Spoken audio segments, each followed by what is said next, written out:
Si las puertas se te han cerrado, recuerda que siempre hay una puerta abierta para ti. Puerta Abierta, un programa con el doctor Guillermo Torres.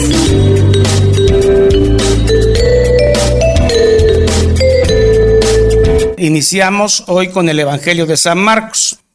Usted debe de saber que hay 4 evangelios en la Biblia, 3 sinópticos.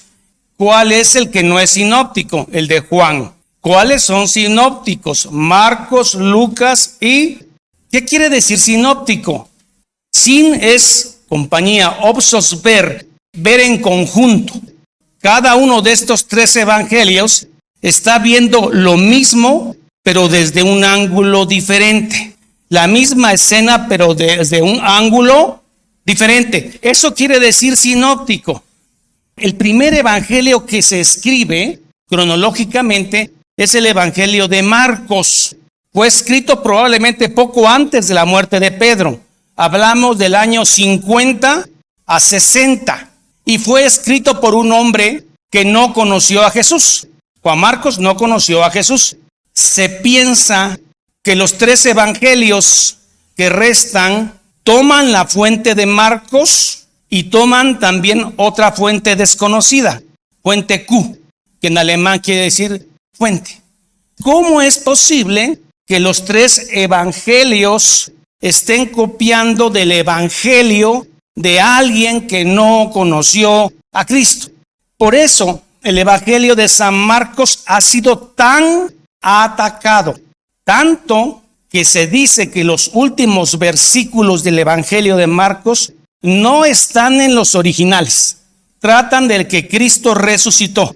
El texto crítico, la nueva crítica teológica, dice que esos versículos fueron agregados después y que de ahí bebe Lucas, de ahí bebe Juan, beben de un error que a Marcos se le agregan los últimos versículos del capítulo 16, que nada más son 16 capítulos, y entonces beben de un error.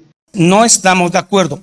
Nosotros creemos en el Textus Receptus. Es un grupo de manuscritos antiguos que conforman el Nuevo Testamento. Grupos, cantidad grande de manuscritos.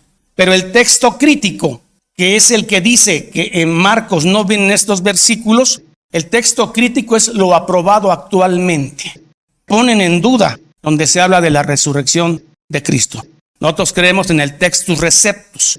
Habiendo hecho esta aclaración, Juan Marcos era primo de Bernabé. Es el que acompañó a Pablo en su primer viaje misionero.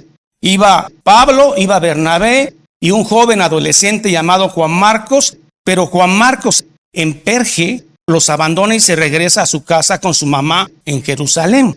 Al iniciar el segundo viaje misionero, el apóstol Pablo dice, ahí viene Bernabé, inician el segundo y ahí viene Juan Marcos. Y le dice, este chamaco no va. Fue tal el problema entre Bernabé y Pablo que cada quien agarró por su lado. Pablo agarró a Silas, Bernabé se fue con su primo Marcos o Juan Marcos. ¿Dónde aparece también Juan Marcos? En el primer encarcelamiento de Pedro, y lo recordarán en el libro de Hechos capítulo 12, Pedro es liberado de la cárcel de una manera milagrosa y se va a meter a una casa donde los hermanos estaban orando por él.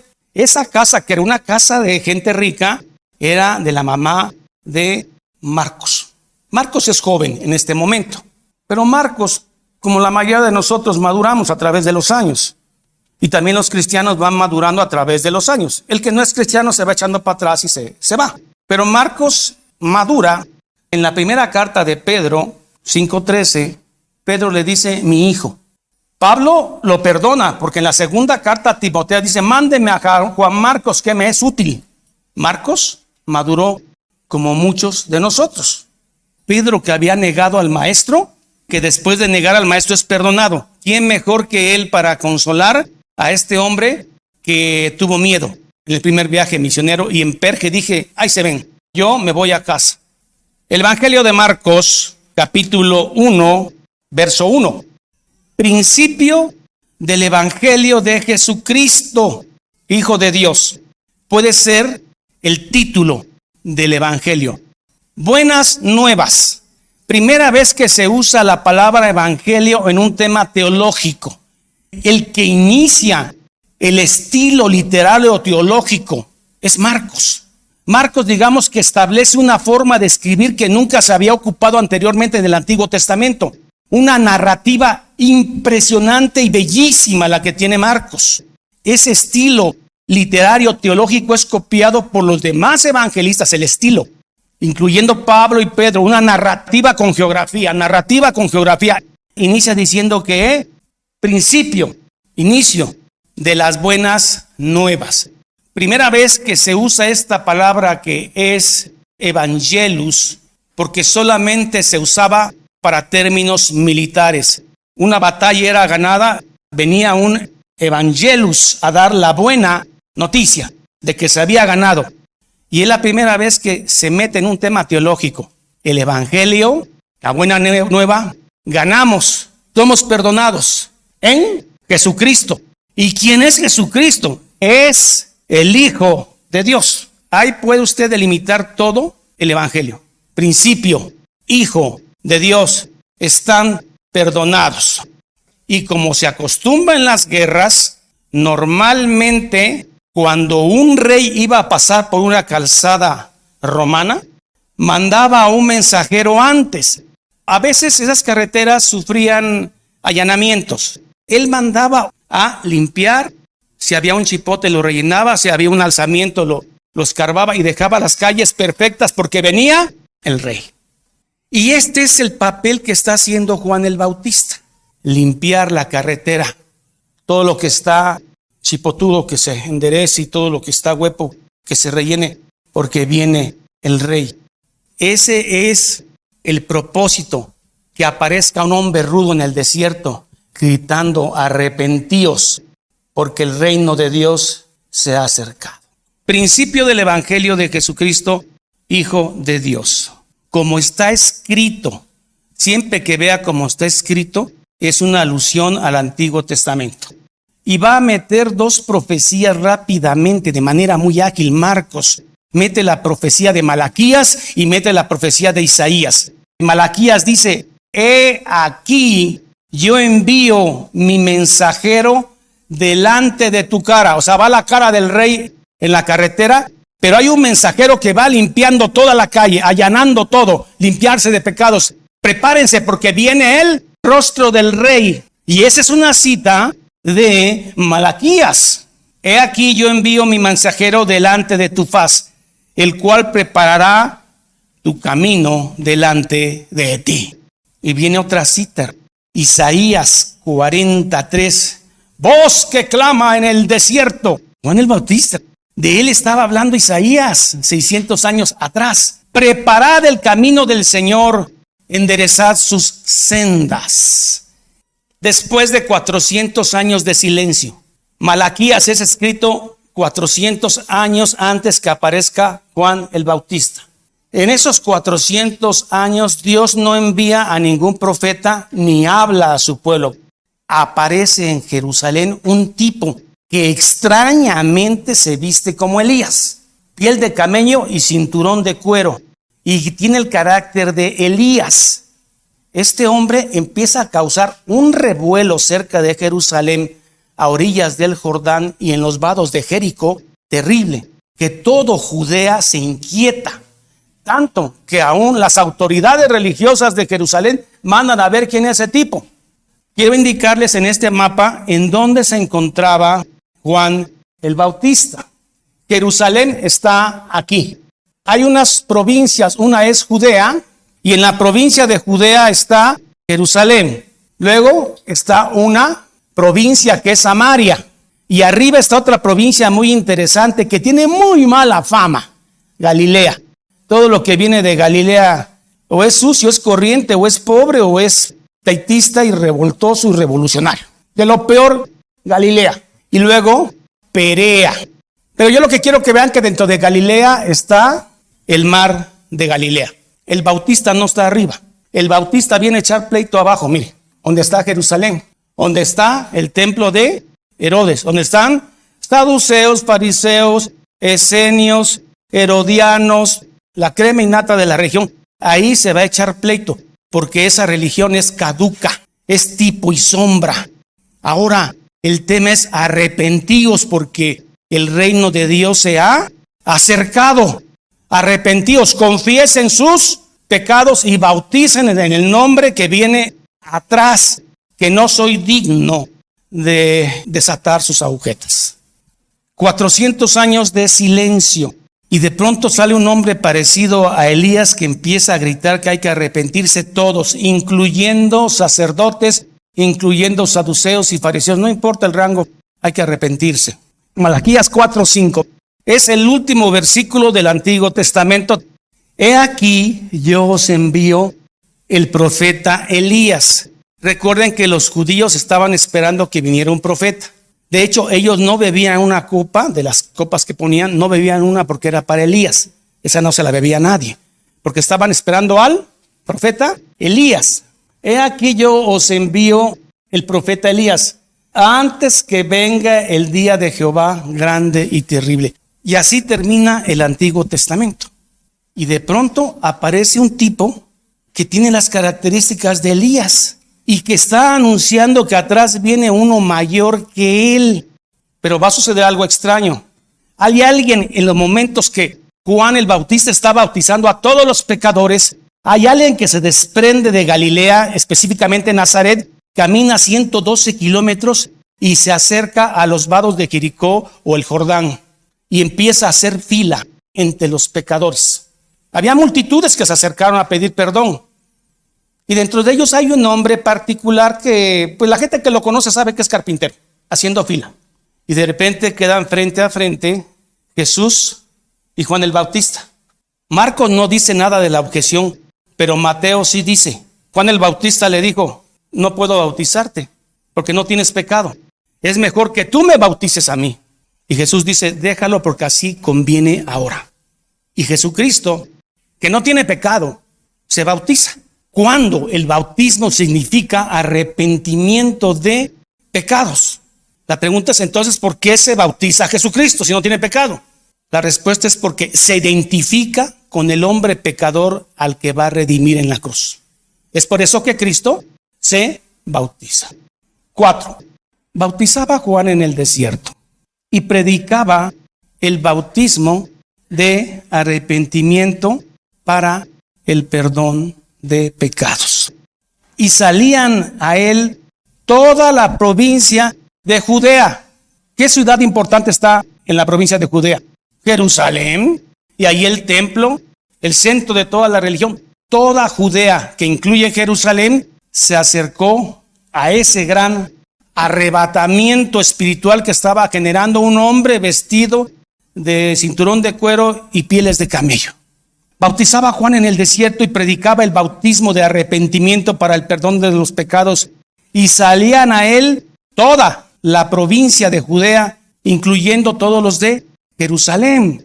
Y eran bautizados por él en el río Jordán, pero primeramente confesando sus pecados.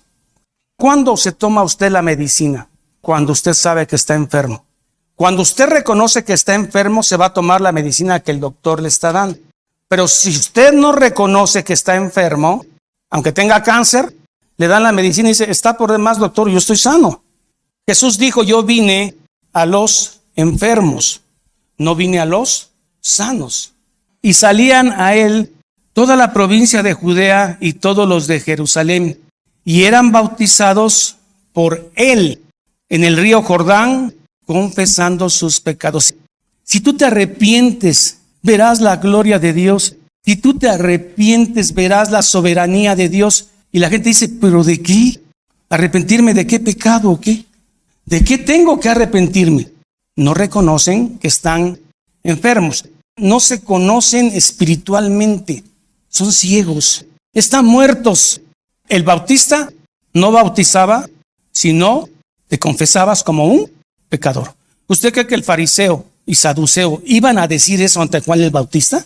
Ellos que son los representantes de la religión, los que mantienen el templo de Herodes impecable, ellos van a ir a un río sucio para decir confieso que soy pecador. No, porque ellos se sienten sanos. Juan el Bautista no bautizaba si no era confesando sus pecados. Verso 6. Y Juan estaba vestido de pelo de camello y tenía un cinto de cuero alrededor de sus lomos. y comía langostas, chapulines y miel silvestre. Él era nazareo, nazareato. Era un grupo que hacía votos desde la niñez y toda su vida tenían que vivir una vida austera y con ropas rústicas. Recuerden que el papá de Juan el Bautista fue Zacarías, y a él, estando ministrando en el templo, dijo: ese niño está consagrado para Dios.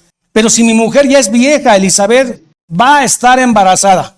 Elizabeth era prima de María. María, cuando va a ver a Elizabeth, que tenía ya 6 meses de embarazo, María acababa de concebir. Esta criatura brincó en el vientre de alegría al ver que el Salvador ya estaba dentro de María. Y Juan estaba vestido de pelo de camello, porque desde ahí Elizabeth y Zacarías dedican a Juan el Bautista al nazareato. Y empieza a comer puras cosas como miel y langostas. Y predicaba. Bautista no estaba haciendo las cosas porque él quería así nada más, sino recibía revelación. Y él sabía que atrásito de él venía Dios, el creador de cielos, tierra, todo. Y predicaba diciendo: viene tras de mí el que es más poderoso que yo, a quien no soy digno de desatar encorvado la correa de su calzado.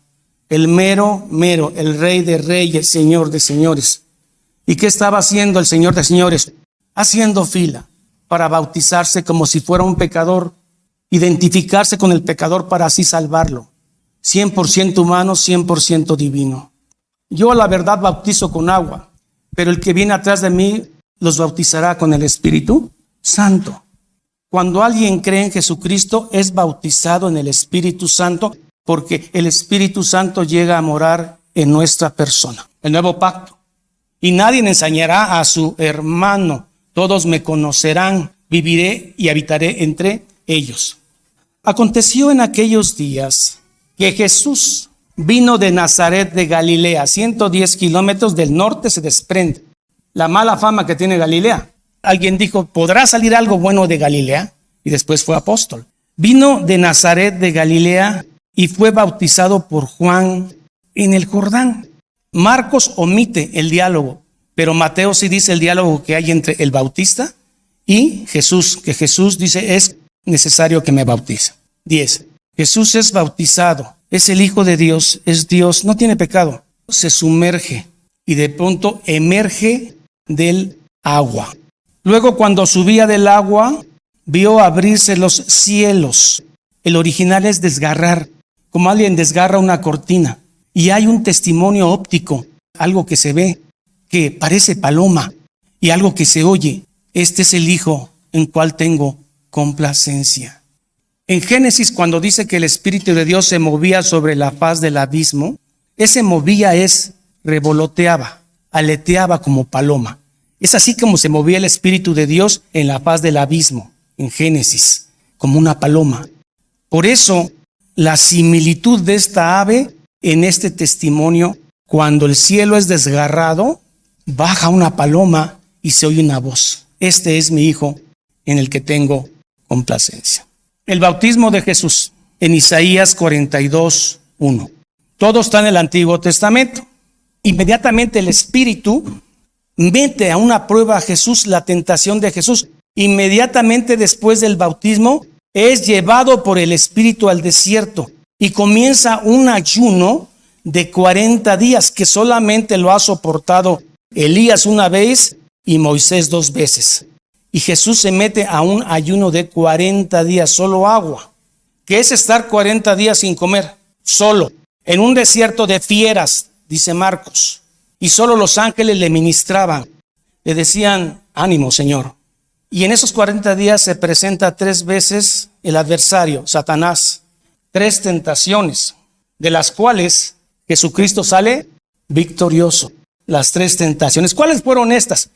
Convierte las piedras en pan. Te daré todos los reinos y postrado me adoras. Y aviéntate desde el pináculo del templo, porque está escrito que Dios mandará a ángeles y te recogerá. También está escrito: no tentarás a tu Dios. Entre el verso 13 y el 14 hay un periodo de 1 año después del bautismo de Jesús. Y entonces Marcos empieza a relatar. Jesús principia su ministerio. Por sentido común, si usted va a armar una revolución contra el gobierno, ¿dónde empieza usted a juntarse? cerca del Palacio de Gobierno? No, porque te van a agarrar ahí. Te vas a un lugar escondido y empiezas a armar las células guerrilleras y empiezas a predicar allá y a discipular. Así convenía, y Jesús se va a predicar a donde era su lugar, Galilea. El 90% de las actividades narradas en el Evangelio sobre el Señor Jesucristo, el 90% se dan en esta zona, en Galilea. Pasan los 3 años y Jesús va a ser crucificado y entonces baja a Jerusalén. Claro que bajó otras veces porque Jesús cumplía las fiestas judías y se iba de Capernaum, que está en Galilea, a Jerusalén. Pero el 90% de toda la actividad de Jesús está en Galilea. Hay 2 ciudades, Betsaida y Corazín, están pegaditos a Nazaret. Y entonces Jesús dice, más tolerable será el castigo para Sodoma y Gomorra que para ti, estas 2 ciudades, Betsaida y Corazín, en el día del juicio. Porque Jesús hizo una gran cantidad de milagros que no están escritos acá. El Señor Jesús curaba por montones que lo seguían. ¿Quién no va a seguir a un hombre que te va a dar salud? Y de paso te va a dar panes y peces de vez en cuando. Juan el Bautista es encarcelado porque empezó a gritarle a Herodes Antipa que le había bajado la esposa a su hermano Felipe. Fue y sedujo a su cuñada y se la trajo y vivía con ella, Herodías. Y Juan el Bautista de plano se lo gritaba en su cara. Entonces ya estuvo bueno, después de un baile de Betsabé, le llevan la cabeza de Juan el Bautista. Juan el Bautista tenía discípulos. Y esos discípulos, algunos se fueron con el Señor Jesús, dentro de ellos Pedro y Andrés. ¿Cuándo inicia el ministerio de Jesús públicamente? Cuando Juan el Bautista es decapitado. Vamos al texto. Después que Juan fue encarcelado, Jesús vino a Galilea predicando el evangelio del reino de Dios, diciendo, el tiempo se ha cumplido y el reino se ha acercado. Arrepentíos y creed en el evangelio. Arrepentimiento, que no es un tema de emoción o de remordimiento o de culpa, sino es un cambio de mente. Arrepentirse es nacer de nuevo, una nueva forma de creer quién es Cristo, es Dios. Eso se llama metanoia y eso solamente lo puede dar Dios. El arrepentimiento no es un tema emocional, pueden ir emociones. El arrepentimiento es quién es Cristo. Se trata de Él, no de nosotros.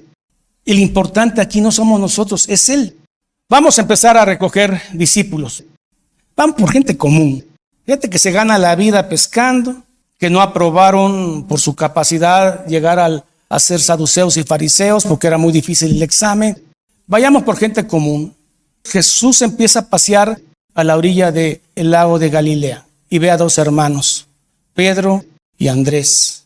Andando junto al mar, verso 16, andando junto al mar de Galilea, vio a Simón, que después es Pedro, y a Andrés, su hermano, que echaban la red en el mar porque eran pescadores. Y les dijo Jesús, venid en pos de mí, sean míos. Si alguien te llama, oiga, deje todo lo que tiene y venga porque yo tengo para usted un ministerio. ¿Qué dice usted? ¿Qué voy a recibir a cambio? Cuando el llamado es de Jesús, es irrevocable. Cuando Jesús te llama, tienes el poder, tienes la fuerza, tienes el testimonio. ¿Y qué habrá a cambio? Te haré pescador de hombres. Me pregunto hoy si un joven inteligente, con excelentes calificaciones, con una carrera que promete un futuro económico grande, de pronto le dice, el Señor te está llamando. Deja todo lo que tienes y sígueme. ¿Qué hace este joven? ¿Qué hicieron estos jóvenes? Lo siguieron. Vamos por otros 2. Pasando de allí un poco adelante, vio a Jacobo, hijo de Zebedeo, y a Juan, el escritor del Apocalipsis. Jacobo, hijo de Zebedeo, y su hermano, también ellos, en la barca, que remendaban redes. Estaban muy ocupados, muy afanados en su vida, queriendo tener éxito. Y luego los llamó, y dejando a su padre, Zebedeo, en la barca, con los jornaleros, le siguieron. Aquí hay 2 cosas interesantes. Eran gente de dinero, porque tenían trabajadores. El papá de Jacobo y Juan era Zebedeo, y Zebedeo tenía una compañía. Eran prósperos en el sentido económico. Y ellos, al llamado de Jesús, dejaron todo y le siguieron. Dejar al padre no es nada más, ya me voy, papacito. No, es renunciar a todo lo que tiene. Eso significa la palabra dejar al padre. Renunciar a todo lo que el papá y la herencia le tenía. Y le siguieron. el lago de Galilea. A un lado hay varias ciudades. Está un lugar que es muy próspero, Cafarnaúm, que ahí se volvió el centro de operaciones de nuestro Señor Jesucristo, porque Él predicó en Nazaret. Y en Nazaret, por haber leído el texto, el Espíritu de Dios está sobre mí por cuanto me ha dado su Espíritu, por poco lo despeñan, lo apedrean. Y Él dijo, no hay profeta en su tierra. Entonces va de Nazaret un poquito más arribita a Cafarnaúm, un puerto próspero. Y desde ahí empieza a dar su ministerio. Y entraron a Cafarnaúm y los días de reposo, el sábado, Él predicaba en las sinagogas. Era un lugar exprofeso para leer la palabra y dar culto al Señor en un sentido. Porque si usted quería dar culto bien al Señor, tendría que ir al templo de Herodes, que estaba en Jerusalén, a 110 kilómetros. Cada una de estas poblaciones, Nazaret, Cafarnaúm, Corazín, Betsaida, tenían su sinagoga. Y Jesús estuvo el 90% de su tiempo predicando en sinagogas. Entonces un sábado entra a una sinagoga y empieza a predicar doctrina. Había un hombre endemoniado que trata de interrumpir la predicación. Pero además el endemoniado empieza a hablar verdades. ¿Qué quieres contra nosotros, Jesús? Te conocemos, eres el Santo de Dios. Estaba diciendo una verdad. ¿Y qué le dijo Jesús? Cállate, no necesito alabanza de labios inmundos.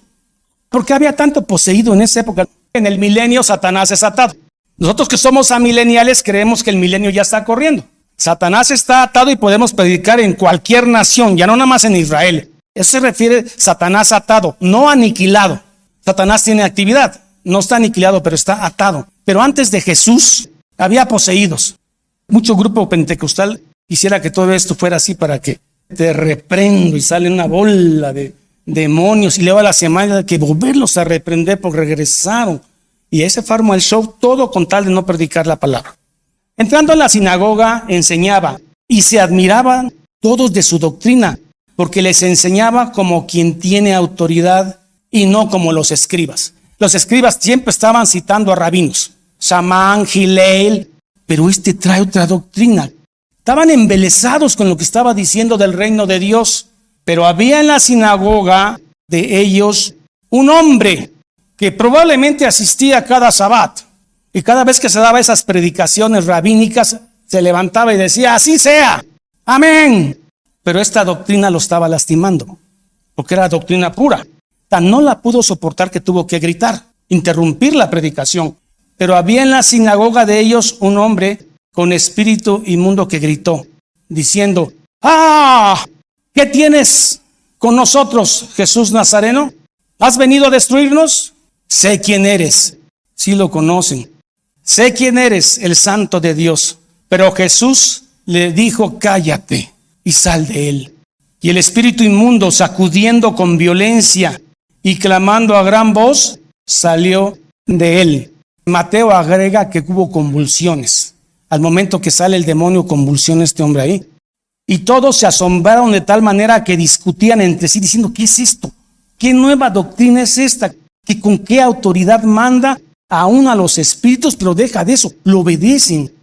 Y muy pronto se difundió su fama en toda Galilea, no en Jerusalén. Todo esto se está dando en el norte de Palestina, que es Galilea. Jesús sana a la suegra de Pedro, una fiebre perniciosa, no cualquier fiebre. Y entonces Jesús llega con gentileza, la toma del brazo y la levanta. Y ella en ese momento se le termina su enfermedad y se pone a servirle al maestro. Termina la predicación, libera a ese endemoniado, después se va a la casa de Pedro a comer y sana a la suegra. Cuando llegó la noche, se está terminando el sabbat, es el mismo día. Cuando llegó la noche, luego que el sol se puso, lo ocultó, le trajeron todos los que tenían enfermedades y Satanás no estaba atado. A partir de la que Cristo vence en la cruz, Satanás es atado hasta su segunda venida, después echado al fuego. Había una actividad demoníaca muy intensa en esa época. Cuando llegó la noche, luego que el sol se puso, termina el sabbat, le trajeron todos los que tenían enfermedades y a los endemoniados. Y toda la ciudad, Cafarnaúm, toda la ciudad se agolpó a la puerta de la casa de Pedro y Andrés. Sanó a muchos, no a todos primero, que estaban enfermos de diversidad de enfermedades. Y echó muchos demonios y no dejaba hablar a los demonios porque le conocían. Al otro día Jesús no lo encuentran. Se levantó muy temprano y se fue a un lugar desértico a orar. Pedro y Andrés salen a buscarlo y lo encuentran en un lugar solo. Y él dice, vámonos de aquí. Vamos a otra ciudad, no a curar más enfermos. Eso lo hacía por misericordia, sino vamos a proclamar el reino de Dios. Cuando Pedro lo encuentra en ese lugar desierto, mire lo que le dice en el verso 37. Todos te buscan, todos tienen necesidad. Hay muchos enfermos, hay muchos endemoniados, muchos paralíticos, todos te buscan. Hay que sanar, hay mucho dolor en el mundo. Casi le está diciendo Jesús, no vine a eso, vine a proclamar arrepentimiento. Vine a que conozcan a través del arrepentimiento, conozcan la gracia de Cristo. Esto hay que tener mucho cuidado porque sucede en las iglesias. A veces queremos entrar en un activismo de querer convertir a todo el mundo, ir a hospitales, ir a cárceles, ir por allá, y se deja lo más importante que es proclamar el arrepentimiento a través de la palabra. Y Satanás está feliz con que toda la iglesia esté en un activismo como el del mundo, haciendo cosas, y más medallas, y más trofeos, y todo esto, y se olvidan de proclamar el reino de Dios. Solo Cristo sabe poner las cosas en orden. Miren, dice, todos te buscan, verso 38. Él le dijo, vámonos de aquí, vámonos a lugares vecinos, Galilea, para que predique también allí, porque para esto he venido. ¿Para qué ha venido la iglesia? Para proclamar las verdades de Cristo. Y también hacer obras de misericordia, por supuesto. Pero eso es secundario a la proclamación del evangelio. Porque para esto he venido. Y predicaba en las sinagogas de ellos en toda Galilea y echaba fuera demonios. Y la característica es no los dejaba hablar. Y echaba fuera demonios. Eso lo hacía por misericordia. Pero su principal objetivo era ¿qué? Y es lo que ya no se hace en las iglesias. Se hace de todo. Hay unas iglesias que parece que se van a salvar por obras. Van para acá, no está mal, van para allá, pero descuidan la palabra. Descuidan lo principal, lo esencial, la palabra. Jesús sana a un leproso. Había muchas enfermedades que se les decía lepra en el Antiguo Testamento, pero solamente la enfermedad clásica de lepra, la enfermedad de Hansen, era terrible. Le salió una mancha blanca en la cara o en el brazo. Inmediatamente el sacerdote, que era como el médico, veía y daba el diagnóstico lepra. Desde ese momento perdías todos tus derechos civiles y eras mandado a una colonia de leprosarios, un leprosario.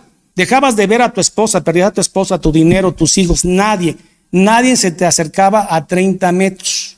Era un contexto social terrible para el leproso. Compare la lepra con el pecado. Eso somos. Así nos vería Dios si no fuera por la sangre de Cristo. Vino a él un leproso, pero fíjese cómo se acerca, rogándole. Nunca perdamos la humildad ante Dios. Tenemos que acordarnos el primer día cómo llegamos con lágrimas, rogándole. De pronto nos sabemos salvos, religiosos, sabemos predicar y nos entra el orgullo. Se nos olvidó que éramos leprosos. Y si Dios no nos limpiaba, seguíamos siendo. Y si Dios no nos limpia cada día, seguimos siendo leprosos. Pero nos entra el orgullo religioso. Puso una rodilla y dijo, si quieres, no es si puedes, si quieres, ¿puedes limpiarme? Cuando ya andábamos desesperados sin Cristo, leprosos, regándola aquí, regándola allá, volviéndola a regar y sin nada que ofrecer, Jesús, teniendo misericordia de él, extendió la mano y lo toca y le dijo, quiero, sé limpio. Una sola palabra. Eso lo puede hacer Dios en cualquier momento. Dios en cualquier momento te puede dar salud, dinero, amor. Dios lo puede dar, pero te haría daño. Para tomar la medicina, que es la gracia de Cristo, solamente tienes que reconocer que estás enfermo de pecado. No hay ninguna otra opción, ya nadie te quiere. Entonces dice, si quieres limpiarme. Y Jesús dijo, quiero, sé limpio. Y así que él hubo hablado al instante, la lepra se fue de aquel y quedó limpio. No se lo digas a nadie. Ve al sacerdote y cumple de acuerdo a Levítico 14, 1 al 32. Corta tu tórtola, dale la sangre y expía ya para que él te dé el sello que ya está sano. Pero no se lo digas a nadie. ¿Y qué fue lo primero que hizo el leproso? Pero oído él Comenzó a publicarlo mucho y a divulgar el hecho que estaba limpio, de manera que ya Jesús no podía entrar en las ciudades, sino que se quedaba fuera en los lugares desiertos y venían a él de todas partes.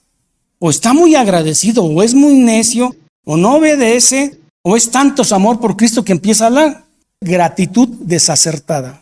Es una gratitud desacertada. Está agradecido, pero no está acertando en obedecer a su Señor. Cuando te entregaste a Jesús y conociste la gracia de Cristo, no sé si tú llegaste tan desesperado como yo, pero cada noche me acuerdo que Dios me debe limpiar. Porque aunque ya me limpió de mi lepra de la cual venía yo y me dio vida eterna, cada día de mi vida me doy cuenta que tengo lepra. Y son las mismas palabras: si me limpias, volveré a empezar. Y oigo lo mismo: sí, se limpio, vuelve a empezar.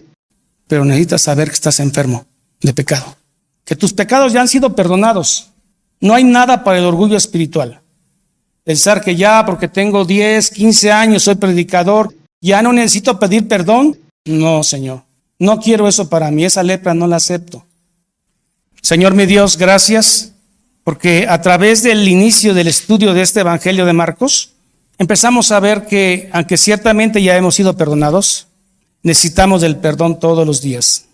Todos los días acudimos al terminar el día, a veces entre la tarde, a decir: Señor, límpiame. Porque aunque ya pagaste por mi lepra, mi pecado, peco. Y siempre oímos la tierna palabra: quiero, sí quiero, sé limpio. Siempre tu gracia, tu misericordia, Señor. Algo que también debemos aprender de acuerdo al Evangelio es que podemos hacer tantas cosas de aparente misericordia y descuidar la proclamación de tu Evangelio, y eso es grave. Si no es con la proclamación de tu Evangelio, la gente no se salva. Está cómoda, contenta, pero no se salva. Y así, cuán dura sea tu palabra, la seguiremos predicando. Solo te digo que antes que todo nos limpies cada día de nuestra vida. Oramos siempre en el nombre del Padre, del Hijo y del Espíritu Santo. Amén. Vamos a despedirnos con las bendiciones ya conocidas, Números y Corintios. Jehová te bendiga y te guarde. Jehová haga resplandecer su rostro sobre ti y tenga de ti misericordia. Jehová alce sobre ti su rostro y ponga en ti paz. Corintios dice así: la gracia del Señor Jesucristo, el amor de Dios y la comunión del Espíritu Santo sean con todos vosotros. Y el pueblo dice: amén. Jehová es mi pastor, nada me faltará. En lugares de delicados pastos me hará descansar. Junto a aguas de reposo me pastoreará. Confortará mi alma. Me guiará por sendas de justicia por amor de su nombre. Aunque ande en valle de sombra de muerte, no temeré mal alguno, porque tú estarás conmigo. Tu vara y tu cayado me infundirán aliento. Aderezas mesa delante de mí en presencia de mis angustiadores. Unges mi cabeza con aceite, mi copa está rebosando. Ciertamente el bien y la misericordia me seguirán todos los días de mi vida, y en la casa de Jehová moraré por largos días. Salmo 23. Esta es la paz que Dios te da a través de su palabra. Busca un grupo de personas que te ayuden a leer e interpretar la Biblia. Te invitamos a escuchar el programa Puerta Abierta con el doctor Guillermo Torres, pastor de la iglesia La Familia de Dios. Todos los días por esta estación.